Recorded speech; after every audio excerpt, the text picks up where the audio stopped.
Okay, so on to the The biggest main. fight of the night, the main event. So we got together for the last fight, didn't we? We had a little Yes, sort of we review did. of that We fight, did. and now we Yep. finally come round to part two.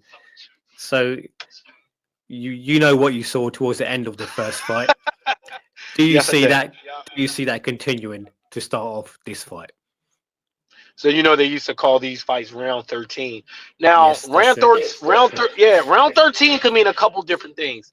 I'm gonna finish what I started, or we might not resolve what we began. Like, so it can go either way. Like, we've seen rematches where we never got nothing resolved, and was like, you know what, we can move on from this because it's going to be the same results. Or it was a matter of one guy figured something out in the second fight and immediately capitalized on it. Um, whew, man, this fight was like a tale of two halves.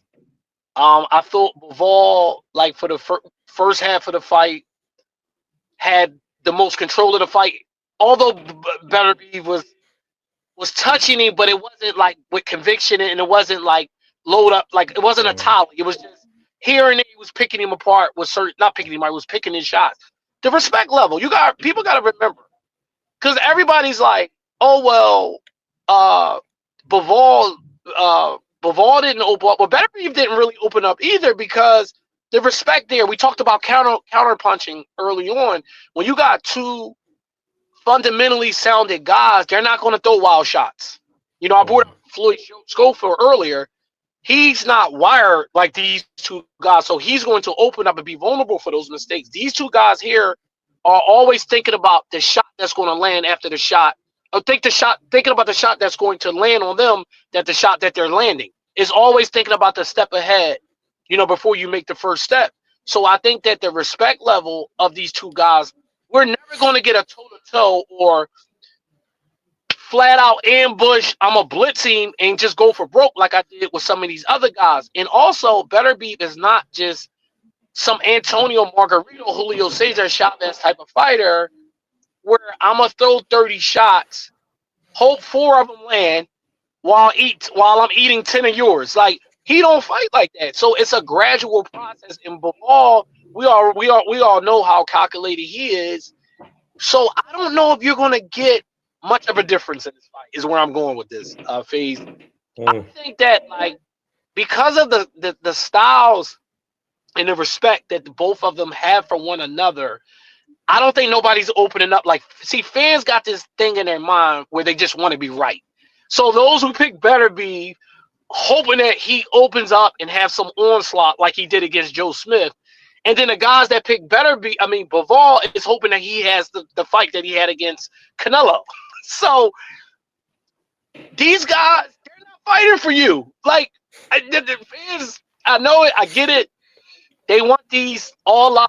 Tommy Hearns and Hagler, much we love both of those guys and how that fight played out.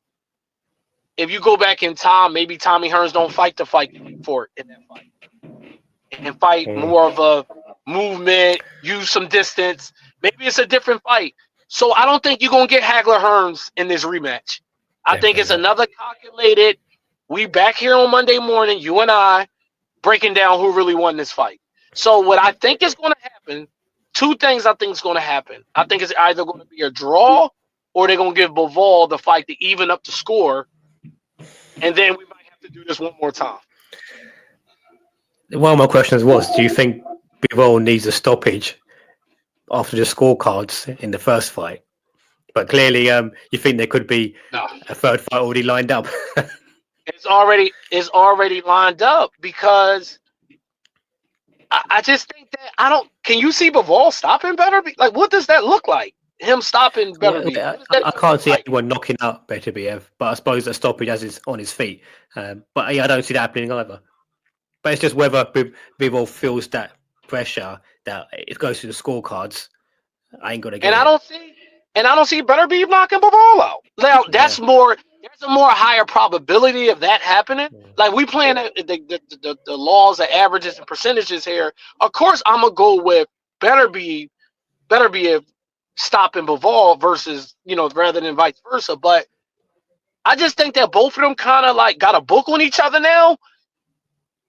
I So, just think you're gonna get more boxing technical stuff going on. so this round 13 you mentioned.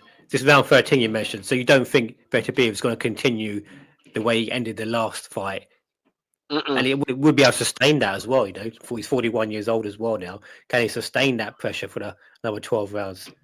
Yeah, I think that because it's happening so quick, I think like that favors Bivol a little bit because he's still even though like this is not a normal 141-year-old, he's doing push-ups with his index finger, throwing medicine balls like it's a Nerf football. Like this isn't your regular 41-year-old. Like let's not get it twisted. But they did just fight. This is a quick turnaround, So I think that you got to do this all look better. Look like you Usyk and Bivol is like an aerobics class fighting either one of them. It's a lot of stuff going on when punches aren't being thrown, and the mental pressure they put on you, like it's tiring. And if now Beterbiev didn't get tired in the fight. If he did, he mastered it really well. But it's still not easy to hit a guy consecutively. Sure, you may get shots off here and there. I'm talking about consecutive punches. You might get that first shot off, but the second and third ain't gonna be there. So it's frustrating. So while Bivol is returning fire in the process. So while you're getting your shot up, Bivol gonna get his lick in here and there. I just think that both guys are so technically, fundamentally sound.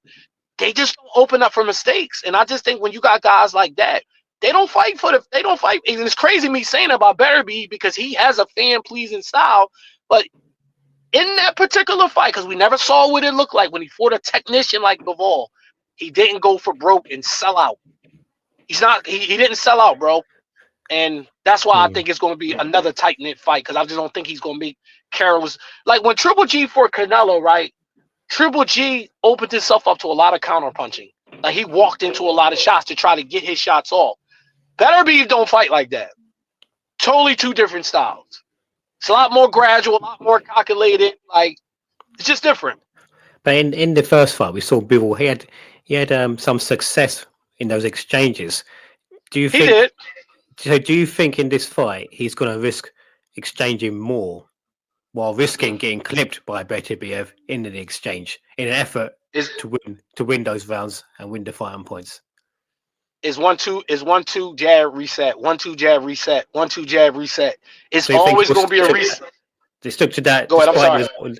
So you think he'll stick to that method despite that it didn't work in the first fight? It almost didn't work, but he lost the first fight on the scorecards. You don't think he's going to feel the pressure to add to that in the second fight to win those rounds and win the fight? Really stand in the pocket a little bit more? Disciplined fighters, these guys have a regiment. It's almost like somebody that's been in the military. They're very like, isn't it? It's just they're going to do it again and again and again without thinking. It's this regiment way of thinking. It's almost like a clocking inside your head. I forget. I was reading about a fight. I don't know what fighter it was. I don't want to just make up a quote for some random fighter, but this fighter I remember reading. It was like a technical fighter. He said there's a clock inside your head. Like I'm gonna let 2 shots off, and then I'm resetting either with a jab or I'm clearing space and getting out of range. I'm not staying on the X and letting that third shot off and risk being countered with something that I either don't see or something down, especially with a body shot downstairs. So we always like to go back to talk about Meldrick and Chavez. One of the things that went wrong in that fight is that Meldrick stayed too long in the pocket where he could have been in and out the whole fight, and that fight probably could have been a layup for him. Where a guy like Bivol is not going to allow himself to be countered. These guys are so well schooled. I don't think people understand how well schooled these guys are, and they're not going to open up. It's just not happening. I'll be shocked if that happens. I'll be shocked. I'll be blown away, bro. Which way you lean then? End result. It sounds like you're expecting more of the same. It sounds like you're expecting more of the same. So a repeat of the first match. So which way are you leading then for this one? What's your official verdict for this fight? I told you, bro. I'm going to draw or Bivol. Yeah, draw, or they're going to give it to Bivol, and it's going to be funny because in this particular fight, people are going to think that Beterbiev really won, but they're going to give the fight to Bivol. Bro, we're not going to say how old we are, but I've been around this sport so long, and when you get these close fights like this, they like to give makeup calls, in these decisions. So we'll see. Great stuff.